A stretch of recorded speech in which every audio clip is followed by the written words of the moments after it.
because a motherfucker can tell you anything, honestly. Don't think they should be on the school boards. And so to me, the way you get heard is to be somebody that they love and they trust as well, right?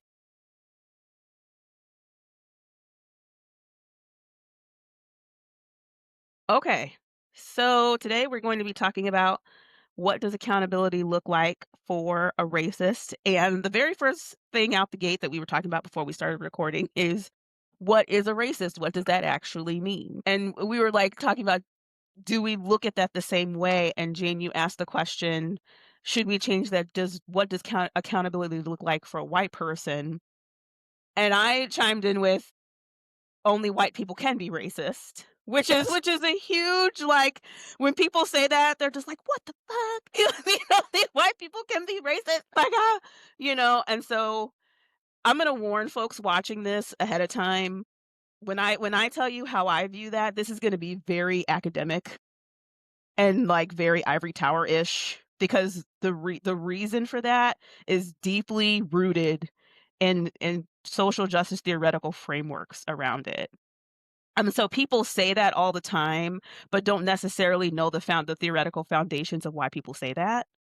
And so I think it's from my perspective, from being like the overly academic one of the three of us, I think it's worthwhile to kind of delve into that. But before I do that, I just want to open it up to both of you to see if you're in agreement with that statement, if not, and what you're framing around. Can only white people be racist to even start the framing of that, to start there? I agree, and I think it's good we're gonna discuss it and, punchline or jumping ahead, not stealing it. Please explain it. Anybody, any human of any identity can be prejudiced, can be bigoted, can be all those things, and I think it's great if you give us a good academic foundation of that. That's where I come from, but the uniqueness of race, particularly if we're talking about America and our history, I'm with you. We can Eva? get into it. How about you, Eva? I'm less focused on that and more interested in like a framework that explores co-accountability and on all, how we all can be held accountable, not responsible, but we can hold some accountability when things happen, whatever the ism or obia. Mhm. Okay. Well, that's So, good. for those watching, I'm gonna try to make this as quick as humanly possible because I have learned from my days on Clubhouse that people hate this shit when things Boil it become down. too academic. And so, very simply put, the equation I like to think of this in terms of an equation. So, what is racism? What is racist, right? Racism equals prejudice, the prejudice that someone has, plus power. So, we gotta break those down a little bit. As Jane said, anybody can have a prejudice. I have a prejudice toward not watching fucking horror films. I don't like horror films. Like, I cannot stand them. I have a prejudice. I don't like them. My husband would be like, "But you play Mortal Kombat. How the hell don't you like horror films, but you'll play Mortal Kombat?" I was like, I know that that'll make sense, but it makes sense to me." Okay? So, anyone can have a prejudice toward anything, and bringing that into, like, the racism, like, you can be a Black person who has a prejudice against white folks. You certainly can. The difference there when we get to a prejudice and the ism to be racism or racist, and I think it's important to know that those two words are linked. Racism or any ism, sexism, heterosexism, any ism is linked to the power of historical systems. You cannot have any ism that does not include the power of historical systems that have been levied by the oppressor upon the oppressed. So if you're a racist, you are using the levers and the powers of those systems in order to perpetuate your prejudice and to stop an individual from being able to participate fully, freely, and unfettered in every ways in the society that they live in. Me as a Black person, Eva as a Latina, and Jane as a Jewish person, right? We do not have that historical arc of oppressing people. We just don't. Not in the United States, and that's very important to note that when I talk about this, I talk about it in the context of the United States. because different forms of oppression look different in different parts of the world. And you can have certain identities who are engaged in oppressive behaviors in other parts in the world, but don't necessarily carry it here in the United States. So that's very important to make that distinguishing difference there. But all that being said, you cannot, as a Black person in America, I do not have this historical systemic power to oppress anyone. I just don't. Now, some people will say, well, you can have a Black person who's a CEO, or you can have a Black person who is in a high power position. You certainly can.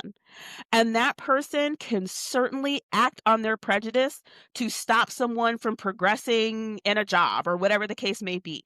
This is why I don't stop at the just power in that equation. I talk about historical power because we're talking about centuries of different people doing things to harm different people and the systems that have been built around those hundreds of years of oppression, that even if you are a Black person as the CEO of a company and can make all of these different decisions, at the end of the day, you still do not have this historical underpinning to effectually oppress anyone in any broad scale.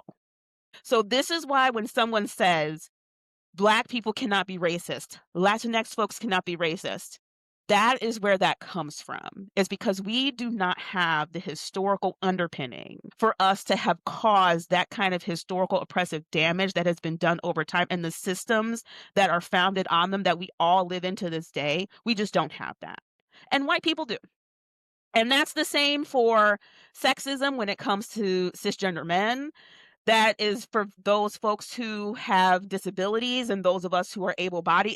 It doesn't matter which ism you are looking at, that holds true no matter what ism you are talking about. And so hopefully that crash course is helpful to folks to understand when we say things like a Black person cannot be racist as opposed to being prejudiced. It may sound like we're trying to do mechanics, or it might sound like we're trying to parse shit out just to serve our own narrative, but that's not really what it's about. It's really about that historical systemic power that has been built over generations after generation after generation that perpetuate the systems of oppression that we're in today. So, was that clear? Was that, I think To that, us, do I need to, is there anything I need to add or clear up as you hear me talk about that might be helpful for viewers just in case that was too ivory tower? I don't think there's going to be anybody that is likely to be part of listen to this conversation that's not going to have that, who can't understand that. I think they may be curious about where we're coming from it, but like I think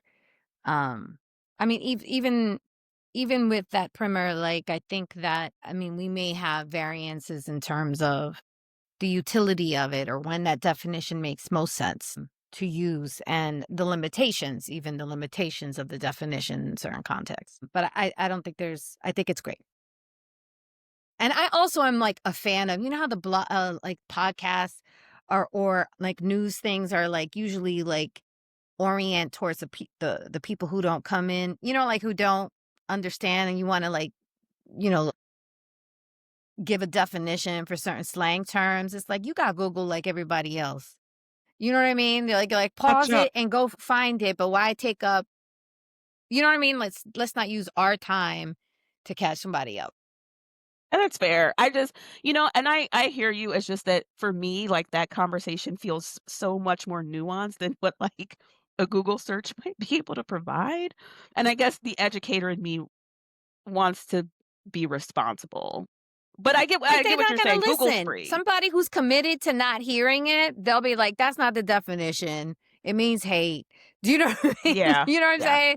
Like Yeah. you'll have all that preamble and then they'll still filter it through their Their whatever, lens. through their original, definition. Originalist lens or whatever white supremacist lens they've got.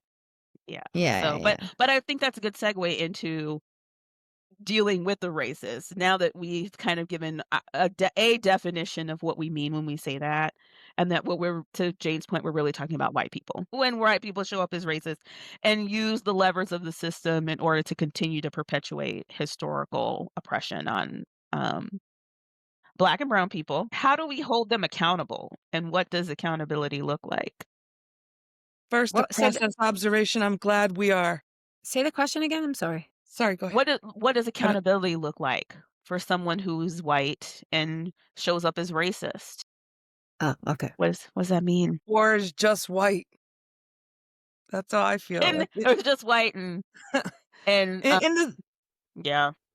what I was, and it's not the precision of the question, although a clear inquiry is always good. But I think what our inquiries, first, I'm glad we're practicing what we believe and preach about, just the power of inquiring, asking, being curious, because that was literally a illustration of think, especially answering as a white person and relative to white people. What does accountability look like for a racist? After we had our exchange, my answer is it looks like acknowledging, and I was going to say a lack of, but acknowledging where one is relative to what a lot of scholars, or a few anyway, and one that I like who's contentious, but I still respect, Robin DiAngelo, uses the phrase racial literacy. And I found that to have very high utility with white people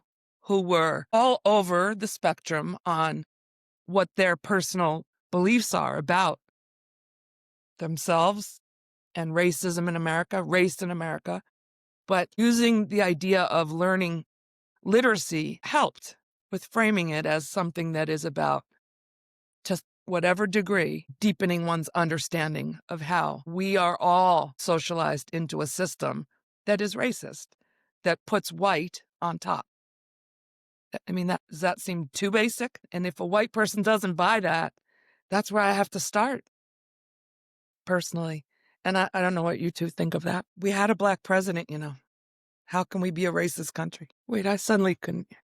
Heck, Sean. Yeah, so my kind of take on it is of an orientation of transforming culture and like at the culture level. And I think that just the way we sort conflict in general is so oppressive and so rooted in punitive perspectives that whether we're talking about something that was racist or just unkind or just whatever, like I feel like we need to get better at doing that self exploration and engaging people in a way that reminds folks that it's a community orientation to it, right? So it's less about that one individual doing something that hurts another individual or one group that hurts another group. It's just like a reminder, like a community approach to it.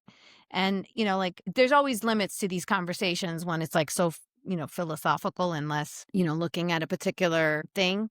But, like my general sense is that about, examining like we really need to examine our current culture of accountability, right? And the overemphasis on discipline or the or retributive perspectives, reflecting on like our own individual capacity to reflect and assess impact in a way that is real.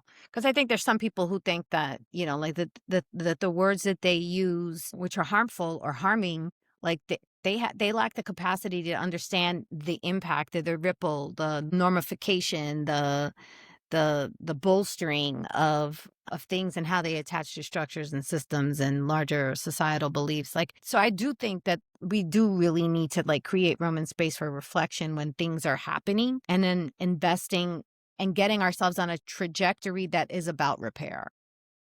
I think as a society, we move so quickly from something happening to getting them to take it back, or like apologize, right? And then as though that changes their initial understanding, whether that changes their commitment to understanding the larger form and impact, or like creates any commitment to either establishing community or deepening committed community, and what that means, right? Like for repair, like how do you, like what's the purpose of repair if we can just cut each other off, right? And so I think of it a lot of it. I think a lot about repair as being an integral piece of accountability, and almost as though like apologies being way, way, way at the end way, way after reflection, dialogue, truth telling, exploration of models for repair or examples for repair, though that deeper understanding. And maybe an apology can come out of that is like rooted in something meaningful. But I would almost not ever want an apology after that deeper work, unless that deeper work happened. Hollow. It's hollow. Yeah, I mean, it's not rooted in anything. Without a fuller, and I think to get those things, it is a time investment. And so I'm not saying that if something was happening to an individual that we need to make that individual responsible for getting all of these things, which is the reason why I feel like the community orientation to when a thing happens deepens our collective responsibility. Like we need to deepen our collective responsibility to get people on the trajectory of repair. Can I Because I ask a think question? we make mistakes like this or we continue to harm, and people seem to not understand how they connect with larger, more insidious historical patterns. Yeah, what were you thinking? I was gonna ask a question. So, like, trying to bring it to a tangible example, because I think you're right, when we're in the philosophical space, things tend to get lost. So, you know that article that came out about that community, I wanna say it's in Arkansas, I think, where, like, All group of white white. folk all white, like, no Jewish people, no Black people, no LGBTQ plus people, I believe, is their thing. They are our fellow countrymen, right? So, I guess my first question is, because 'cause I'm all for restorative practices when I think they can work, but I don't think it can work with those people because they don't even see us as human, right? So, like, I guess that's my first question is, would you even attempt to try to do repair with folks that have made it clear that they don't see people like us as human, valuable, and worthy? No, I think that restorative, like my lens on restorative is my lens on restorative, right? Like on restoration. And I can't see, and it's always optional. Like you have to tap in because you want to tap in, or we have an understanding that how we're going to approach conflict when it emerges, right? And so I think that with them, they're less likely to tap into a community oriented thing, right? Because if they don't see me in community, right? But I also don't see myself like I kind of love that those racial separatists separated themselves. Good. 'Cause it's 'Cause at honest. least at least they're not my neighbor, right? Like at least I mean, you know what I mean? At least they're not the ones at my school board, right, trying to influence the curriculum of my kids. Go on, and by the way, people who think that way are already separating themselves, right? There's so many communities that it is informal, but they believe that, right? That about white separatism. So, Would you hire somebody? Sorry, excuse my interruption. If you were in a hiring, scenario, would you hire someone that lived in a white separatist community to work in if your if multiracial I would s- organization? I would say that they would have to ascribe to the values of the organization, which would be decidedly Inclusive. restorative, inclusive, anti-racist, like it would be decidedly. And they can make the choice, but it would be, a values-based organization for sure. I think, Eva, where I'm struggling is, like, that's one example of people, like, because 'cause you're right, restorative practices is about everyone challenged by choice, right? Like, everyone enters because they wanna be there. But, like, I think about my own community, and I won't name any names, but I think about there's an organization in my community that's very staunchly, for lack of a better phrase, in the MAGA camp, and one of the things that they have latched onto is trying to infiltrate the school boards, and that's why I thought of this example because you had mentioned that, and they are very clear about not their thing is very specifically going after transgender youth Mhm. and wanting to isolate those students and further marginalize those students in the school system. And they're very active. Some of them have national notoriety. Some of their like lead board has national notoriety, and they're very active in trying to push that mission forward. They are in my community. They are at the school board meeting, right? So like, am I well, if you were found yourself in that position, what would be your approach if you would try to approach it at all in terms of dealing with people from that organization that you know wants to further marginalize young transgender youth and has no interest in trying to see them as human, valuable, and worthy? In what Like in context? a civic organization like a school Like, if board or right, like, if they're at this company or right, if they're at the family. school board meetings and they're at the school board meetings saying all the things that they say and trying to get elected to school boards in Mhm. order to put their agenda and policy issues forward, if you're in that community with those people, what is your approach from a restorative justice lens to engage those people to try to protect those trans kids? The restorative practice lens would wanna be in dialogue with them about, like, what are the because I do think that there are some people who are promoting the agenda, right? The Project 2025 agenda, and don't have, like, who are just lockstep, right? Like, the Project 2025 people have a lot of people under that big tent, right? They're not committed. They don't necessarily have people who want to, for example, who want to deny education to girls. Take However, away the right to vote for women, take revoke away their right to oh, women. no, That's not oh, like in yeah. their top three things at whatever, but they've been led to believe that their top thing is ending abortion choice, right? And that because of their evangelical perspectives or whatever, right? And so they are formulating all kinds of things and not realizing how they're giving away their own personal freedoms and harming future generations of people. So, like, but they're under that umbrella. They are formulating. They are pushing the agenda writ large, right? And so I think I would be restorative practice. My perspective would be, let's have a dialogue session and really talking about perspectives in your deeper why, and like assessing out some of the nuances that I don't think gets into conversations that enter in debate. Like, I feel like there is serious limitation in this debate, even the conversation that we're having right now. Like, I feel like there is serious limitations to what we can understand about ourselves and each other in this, right? And that's what I love about the values of, like, circles personally, because we're all answering the same questions, and we're and exploring in that way, right? And it's not about defending a perspective, which I think is what happens when at school board meetings, right? You're just saying your thing, and then people are looking for a sound bite, parroting sound bites, and the sound bite is what people latch onto or not.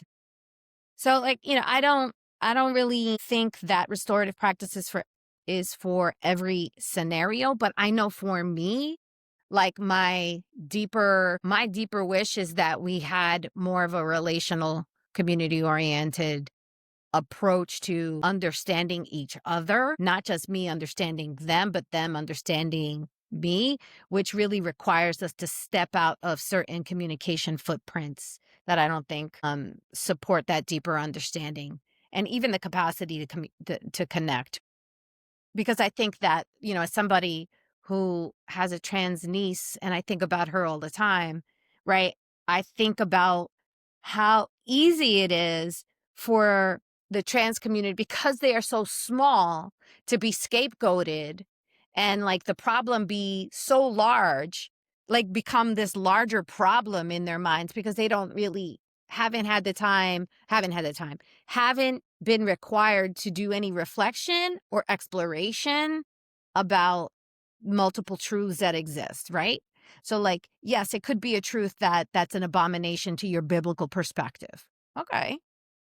I accept that as one truth of the many truths, right? But, like, some of these other things that are really rooted in lies can be pierced with just dialogue, right? So yeah, like I think dialogue is a fundamental piece of it. Not dialogue, but, like, circle places that are kind of take us out of a communication pattern. I don't know how helpful that is, Taye. Uh, It's helpful in understanding your perspective. Just think my experience trying to do that very thing in multiple places when I've seen it fail time and time again leads me to believe that that's not with a true oppressor, right? With not with someone who is just socialized in the water and legitimately doesn't understand how their actions are causing harm, where you can actually do that kind of restorative. I don't mean that person. I'm Well, tell talking me why you always want to talk about the most egregious, extreme version of it and not the mean, right, of people who can be shifted, right? Because I think the most racist guy in the room ain't never going to come in and talk to you and me. right, Right. and here's why. I And think thank you can God. Go to Tennessee or Arkansas or wherever that place is.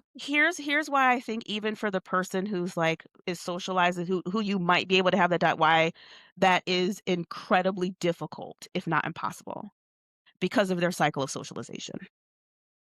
So once and again, I'm sorry for viewers, this is super academic. I apologize in advance. But the cycle of socialization to me as from a theoretical framework standpoint is more important than any other social justice theoretical framework. Why? Because it explains how we ended up here from a mental and emotional standpoint and why people ultimately do and behave the way they do. So, like, you aren't born with any of these prejudices. You're not. You're just here. And everything you learn about any ism, regardless of what it is you learn it either implicitly or explicitly through your environment, through who you're around, all those kind of things. Once you hit a certain point, I'm gonna say just for conversation's sake, once your frontal lobe is fully developed, around 27, 28 years old, trying to use something scientific, right? Like trying to base it in some sort of something, right? Once you hit that point, for the most part, how you show up in the world and how you think about the world and other social identities specifically, particularly the ones who have a history of oppression. So race, ethnicity, gender, class, any of those. You have a worldview at that point that is very hard to shift. And it takes extensive work over an extended period of time in order to shift it, which I think restorative practices gets into because that's not just a quick hit. We're going to do this real quick. No, like that, it takes a lot of work. It takes multiple conversations. It takes continued engagement. That would be fine. But when you couple that with the capitalist industrial complex and people constantly having to survive, right? People constantly having to figure out how am I going to put food on the table? Like Maslow's hierarchy of needs. How am I going to keep a roof over my head? How am I gonna keep food on my table? How am I gonna make sure my kids get what they need? When you combine that and that, I believe it makes this toxic brew to where people are operating on how they're socialized in terms of how they deal with other people and don't have the capacity, not like they're smart enough to do it. They don't have the capacity in terms of their time freedom more than anything else in order to sit down and do what true restorative practices would truly seriously require in order to get them to go from one place into another. So for me, I can try to have that conversation with someone and work through that. But I know that that's going to take realistically years worth of work to help someone unlearn what they've learned through their cycle of socialization and relearn something else. I'm lucky if I catch them at 27, 28, 29, 30. I'm in deep shit if I'm trying to catch somebody at fucking 45, 50 years old. It's some deep ass shit if I'm trying to catch you at that point, because it's you have even more time to have the racism and the sexism be integrated into how you view the world. And if you've never had anybody constantly challenging you to not think that way, then why would I expect you to show up any other way than how you've been socialized to show up? This is why I say to folks, I don't even get mad anymore when people say racist shit. I really don't. Because at this point, I expect you to show up that way because those are the waters of the culture that you're swimming in. So for me, this is why it's hard to believe that the practices that we as practitioners have been taught over the last 20 years, if we keep doing them, are going to be effective. Because I think we have seen, whether it's our personal experience on Clubhouse, going into those, we spent a year and a half, 2 years going into those rooms where the worst of the worst were, and not just the worst of the worst, where people who were kind of middle of the road were. We spent years going into those rooms, trying to combat those narratives, trying to give facts, trying to give data, trying to give truth. And from my experience, the shit just didn't work. That's just kind of where I'm at. But Taye, it wasn't because we were not a community. Okay? Let's just say that. We are not a community. It was like the battle of the philosophical, theoreticals, que si lo ye, whatevers. Like you could do Maslow's and cycle of your socialization, and they'll pick their own philosophical tradition, right? Or theoretical perspective or positioning on the thing. And in no way was it connected. No, in no way was it community oriented. No way was it accountability driven, right? It was like who to blame, but it wasn't like how do we repair? Like it wasn't like what is it? What could be learned in terms of everybody, right? And it was so to me, it's like I mean, I've heard, like I laugh at the cycle of the socialization kind of thing. And I understand it's important. And I also think it's been overused. And I also think because honestly, I really think that these white people want to make it this rip hope and rip possibility from us. And I really feel like it has contributed to a lot of people just giving up and not believing. And I don't know, like I've seen people like who are alcoholics, who are or high all the time, and they have to do some really deep work to like change patterns, to change beliefs, to change orientations, to like all kinds of things. And they battle with that their entire life. But if they take on the battle, they keep the battle. Right. And there also is like a support network of people who are doing that. And I kind of think of it in the same kind of way, changing, certain white supremacist, patriarchal or other kind of like toxic frameworks that people are living in. Right. It's a constant challenging and saying, well, we have a shared belief in this that is undermining that belief. Do you see it? Do you see where it is that I'm talking about? Right. As opposed to like the extrication piece. So Do that's what I'm saying. Like, I just don't agree. Like I like with my experience as a practitioner, like where I've been and what I've seen, and trying to do that work, I no longer believe it's effective. At least not in terms of getting the behavior change that we want in terms of stopping oppressors from oppressing us. I just don't think it's effective. But if you're in that space, and I think this is a good example of we need all yeah. practitioners who are in different spaces who want to do different work to try to do different things. If you feel like there's something I'm missing or folks who are kind of in my mindset are missing that we don't see, then I think you doing that the work the way you are called to do it is important, and I've 1000% support it. It's just for me in terms of my practitioner lens, like I said before, for me, liberation is release. I'm not interested in trying to convince anybody anymore of my humanity. But maybe you don't see it. That's how I see it, and maybe you don't see it that way. But I'm just I'm just not interested in doing that. Well, let me give you my hot take. I think that DEIB work, by and large, is a replicating of white supremacy, patriarchy, and just kind of imperialist thinking. And I think that we want to measure people in binary thinking, either or thinking. We want to, like, we expect perfectionism from people. And I really think that we would rather just hold them accountable and cut them out and cancel them and move on than to do the harder work of like really exploring the nuance, their understanding, our understanding, and like finding a way of understanding like each other's wounds or each, not saying each other's wound because that sounds a little woo woo, but like, understanding Truth. what I it think there's is, ways. right? Truth. I think there's truth to that. But I think the accountability piece is like, like I think it's most of our beliefs around that. The punitive piece is all white supremacy and patriarchy. All. See, and I think that's for me, and Jane, I know you're trying to get in here too, but Oh, no, no. I think for me, the I am, release but you go. of trying to convince someone of their my humanity is for me isn't rooted in punitiveness.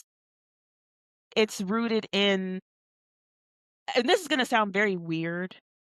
It's rooted in like I love you enough as another human being to respect the fact that you want to make your own choice. Even if I think that choice is reprehensible, and even Mhm. if that choice is to actively engage in trying to oppress me, I still respect that at the end of the day, that's your choice, whether I like it or not.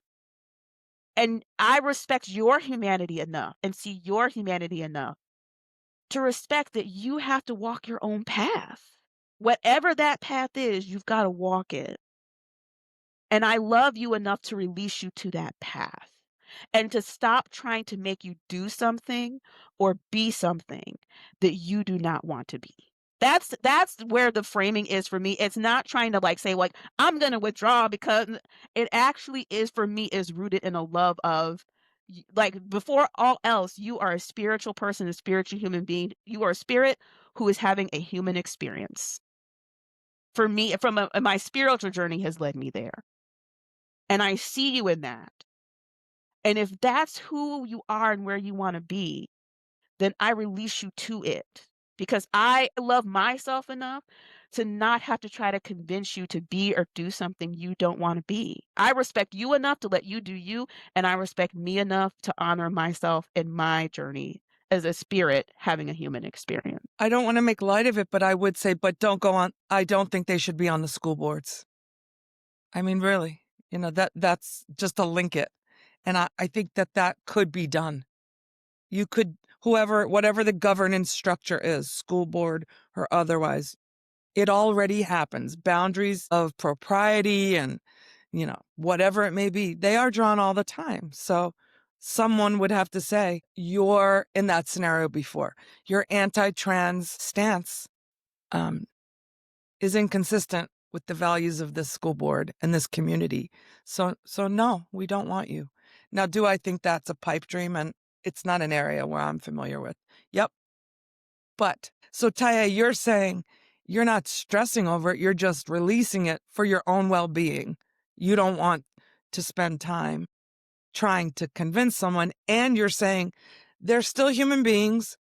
You do not try to do what happens through the systematized oppression of patriarchy and racism, which is deny humanity of those particular white people. But, you know, you think they can exist. Because Just to Eva's point, like, in some ways, the work we're doing around DEIB is trying to force someone and control someone into doing something that for whatever reason they may not want to do. And you know what we anytime your work is rooted in power and control, the oppressor's work is rooted in power and control. So it's like it goes back to you can't use the master's tools to dismantle the master's house. You just can't. So, like, to some extent, even though our intentions were good, I do agree with Eva, like, we try to shame folks into being better people, right? Like, we try to be overly punitive with folks in terms of trying to make them better people, and that didn't really work out the way we hoped it would. Right, so I can understand why Evans wants to take more of a we need to build more community of, like, prevention, like, from the ground up, like, we need to do the work of having everyone see each other as human. My rub with that comes through their socialization cycle and trying to convince them to do that after they've been socialized for 30, 40, 50, 60 years to get to see somebody else as human. I say, "Good luck with that." I don't think it's gonna work, but it's a valiant effort to try. But to and your why did we think it would happen in the workplace? Right, why do we think anywhere? Like, why do we in the workplace, in the HOA, at the school board meeting, like, why did we think it was gonna work anywhere? So, like, if we don't wanna make that same mistake again and trying to get behavior, because the ultimate goal is to try to get behavior change from folks, which I think is really difficult to do. You combine that with, like, the school board, that's a power thing. You have at school board, you have power. Right, so there's also the power dynamics of this, which I don't think as practitioners and those of us in this field, I don't think we properly grappled with that when we started to try to do this type of work because we didn't sit with like, yeah, we can have a conversation about a microaggression is not okay and that's hurting someone in the community. But what the fuck does that matter if they have the power to keep suppressing and oppressing anyway and they don't give a shit and they're going to wield it however the fuck they want. I think a lot of people, we were told that education, once you understand the facts and you have like you have a theory to support what it is that you're saying, that simply saying you missed this information, this is the theory on it, and that was going to transform people's perspective. And that's the reason why I'm always like, listen, Dream on. people are tied to beliefs because everybody they love and trust believes the same. And so to me, the way you get heard is to be somebody that they love and they trust as well. Right? And it's like you don't have to be more loved or more trusted. You just have to be among them right? And to have a relationship. I don't think change happens outside of relationship. I'm gonna say I'm gonna change that again. I know change does not happen outside of relationship. And Well, wait, in the I want to school, push in the back on that school, too. in the school board thing, if the conversation begins with somebody on the clock for 3 minutes and they're only saying stuff, right? Like there's no way that something is gonna change, right? If there was 3 months and then before you get to say anything, you've got to talk, you've got to participate in these dialogue sessions, talking with each other, and then you have your 3 minutes. I don't know. There might be something that might be more transformative than the systems that we have right now. Because I think every stage of our system is intended to pull us apart and not be relational in the way we engage in conflict. That's my feeling. But And here's I my just want to do a pushback. time check. I just want to do a time check. Okay. Yeah, yep, we've got a few minutes, I think. I think we've done that, and we have had folks where we have built those relationships, and it's the same as, like, I have a black friend. I have a gay friend, right? Like, there are certain folks when you can build that relationship with someone, and they do truly love you and value you at the individual level, but will still go and vote for the person who's going to oppress people like them. So I don't think it's just a matter of building those one-on-one or even small group relationships, because a motherfucker can tell you anything, honestly. Because there's to Mhm. some ex 'cause to some extent, it's about in the moment, like, even in small groups, like, you saying stuff because you don't wanna look bad or you don't wanna sound racist, right? Like, people will tell you whatever the fuck you wanna hear in order to get out of the room so that they don't have to be accountable to what they really feel and think. Yeah, I but those cannot. are not restorative places. Those are not restorative But spaces, you Eva, know? I think if you're talking about people and meeting people where they are, right? Like, because that's we have to meet them where they are. And I don't know. I think any because even restorative practices is a framework in itself. It's a theoretical framework in itself in terms of how we get behavior change. It is a framework. And I think the bigger lesson that I have learned is that none of these frameworks are truly effective because we're dealing with people and having to meet them where they are. And if they don't, like with restorative practices, it is a choice. They may choose to sit in that room.